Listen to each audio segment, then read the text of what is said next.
నమస్తే అండి, నా పేరు శ్రీదేవి. నిన్న క్లాస్లో మనం ప్రజెంట్ కంటిన్యూస్ టెన్స్ తెలుసుకున్నాం కదా. దాని యొక్క స్ట్రక్చర్ ఏంటి? Subject plus is am are plus V4 plus object. ఓకేనా? వాటిలో ఇంకేం తెలుసుకున్నాం? పాజిటివ్ సెంటెన్సెస్ చూసాం అండ్ నెగిటివ్ సెంటెన్సెస్ చూసాం కదా. సో ఈరోజు క్లాస్లో వచ్చేసి మనం ఇంట్రోగేటివ్ WH చూద్దాం. ఇదిగోండి, ఈరోజు క్లాస్లో ఇంట్రోగేటివ్ సెంటెన్సెస్ చెప్తాను అండ్ ఆల్సో WH క్వశ్చన్స్ కూడా చెప్తా. సో ఇంట్రోగేటివ్ సెంటెన్సెస్లో ఏమొస్తుంది? నన్ను ప్రజెంట్కి డూ అన్నది ముందుకు వస్తుందని చెప్పాను కదా, పాస్ట్కి డిడ్. ఓకేనా? ఫ్యూచర్ టెన్స్లో విల్ అన్నది వస్తుందని చెప్పాను. అలాగే దీంట్లో ఐకి యామ్ అని చెప్పాను కదండి. సో యామ్ అన్నది ముందుకు వస్తుంది. యూకి వీకి దేకి ఆర్ అన్నాను కదండి. సో అవి ముందుకు వచ్చేస్తాయి. హీకి షీకి ఇట్కి ఈజ్ కదండి, ఈజ్ అన్న ముందుకు వచ్చేస్తాయి. సరేనా? సో చూద్దాం. ఐ స్పీకింగ్ టు ఎవరి పేరైనా పెట్టచ్చండి. ఓకేనా? మనం ఫోన్ మాట్లాడేటప్పుడు నేను మాట్లాడేది సో అండ్ సో పర్సన్తోనా అని అడుగుతాం కదండి. సో అది ఐ స్పీకింగ్ టు శ్రీదేవి అంటే నేను మాట్లాడేది శ్రీదేవితోనా. ఓకేనా అండి? సో మీరు ఎవరి పేరైనా యాడ్ చేసుకోవచ్చు ఇక్కడ. సో చూడండి, యామ్, ఐకి యామ్ కదా, స్పీకింగ్ ఇదిగోండి V4 వెబ్. ఓకేనా? సో నౌ, ఇవన్నీ నౌ అంటే ప్రజెంట్లో చేసేదండి, ప్రస్తుతం చేసేదని చెప్పుకోవచ్చు. ఇది ప్రస్తుతం. ఓకేనా? ప్రస్తుతం చేసే పనులన్నీ దేంట్లోకి వస్తాయి? ప్రజెంట్ కంటిన్యూస్ టెన్స్లోకి వస్తాయి. ఇది చూడండి, second example. Are you speaking to her now? నువ్వు తనతో మాట్లాడుతున్నావా ఇప్పుడు? ఇదిగోండి, యూకి ఆర్ అన్నది వస్తుందని చెప్పానా. స్పీకింగ్ ఇదిగో V4 వెర్బ్. సో హెర్, నవ్వు అంటే ఇప్పుడు. ప్రస్తుతానికి ఏమని చెప్పాను? ప్రజెంట్ కంటిన్యూస్ టెన్స్ అనేది ప్రస్తుతంలోకి వస్తుంది అన్నమాట. ఓకేనా? నువ్వు తనతో మాట్లాడుతున్నావా ఇప్పుడు? ఆర్ వి గోయింగ్ అవుట్ అంటే మనం బయటకు వెళ్తున్నామా. ఓకేనా అండి? ప్రస్తుతం నౌ అని కూడా పెట్టుకోవచ్చు పక్కన, అంటే ఇది ఇండికేషన్ అన్నమాట. నౌ అని అంటే ఓకే, ఇది ప్రజెంట్ కంటిన్యూస్ టెన్స్ అని. ఓకేనా? ఇది ప్రజెంట్ కంటిన్యూస్ టెన్స్ అని తెలియడానికి అన్నమాట, ఇది ఇండికేషన్. ఓకేనా? మనం బయటికి వెళ్తున్నామా ఇప్పుడు అంటాం కదా, ఇప్పుడు అన్నది యూస్ చేస్తామా. తెలుగులో ఇప్పుడు అన్నది ఇండికేషన్ అండి. So are they going out, ఆర్కి దేకి ఆర్ కదండి. ఆర్ దే గోయింగ్ అవుట్, వాళ్ళు బయటకు వెళ్తున్నారా. ఇలా దీర్ఘాలు వస్తాయని చెప్పాను కదా ఇంట్రోగేటివ్లో.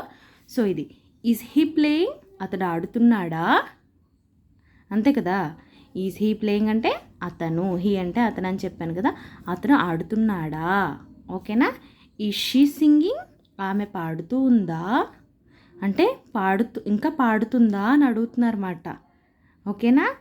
ఈజ్ ఇట్ వర్కింగ్, అది పనిచేస్తుందా అని అంటాం కదా, ఏదైనా రిమోట్ని కానీ వీటిని గమని అడుగుతాం కదా, పనిచేస్తుందా అది అని. సో ఈజ్ ఇట్ వర్కింగ్ అని అడగాలన్నమాట. ఓకేనా?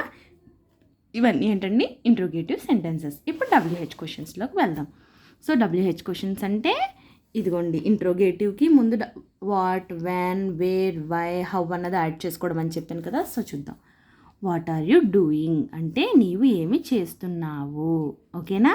So when are they going అంటే వెన్ అంటే ఏంటి? ఎప్పుడు. వాళ్ళు ఎప్పుడు వెళ్తూ ఉన్నారు. అది మీద అడుగుతాం కదా వాళ్ళు ఎప్పుడు వెళ్తారు అని, అది మాట. వేర్ ఆర్ దే గోయింగ్ అంటే ప్రస్తుతం వాళ్ళు ఎక్కడికి వెళ్తున్నారు అని, వాళ్ళు ఎక్కడికి వెళ్తున్నారు ఇప్పుడు.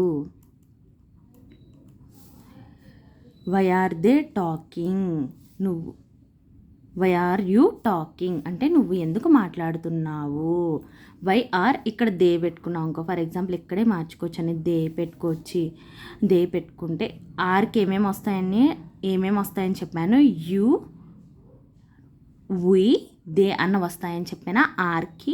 సో ఇక్కడే చూద్దాం. వై ఆర్ యూ టాకింగ్ అంటే నువ్వు ఎందుకు మాట్లాడుతున్నావు. వై ఆర్ దే టాకింగ్ అంటే వాళ్ళు, నువ్వు బదులు అక్కడ వాళ్ళు ఎందుకు మాట్లాడుతున్నారు. వై ఆర్ వీ టాకింగ్ అంటే వీ అంటే మనం అని చెప్పానా, మనం ఎందుకు మాట్లాడుతున్నాము. సరేనా?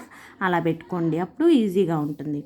So why is he playing, అతను ఎందుకు ఆడుతున్నాడు. ఇక్కడ షీ పెడితే ఈజ్కి ఏమేమి వస్తాయని చెప్పాను. ఇట్ వస్తుంది, హీ వస్తుంది, షీ వస్తుంది. ఆర్కి ఏమొస్తాయి? దే, యూ, ఉయ్ వస్తాయి. అంతేనా? సో యామ్ ఎవరికి వస్తుంది? ఐ అనే దానికి యామ్ వస్తుంది.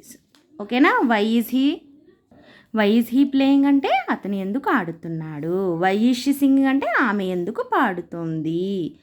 ఓకేనా అండి. సో ఇదండి ఈరోజుకి. సో మీకు కనుక నా వీడియో నచ్చినట్లయితే kindly like, share and subscribe.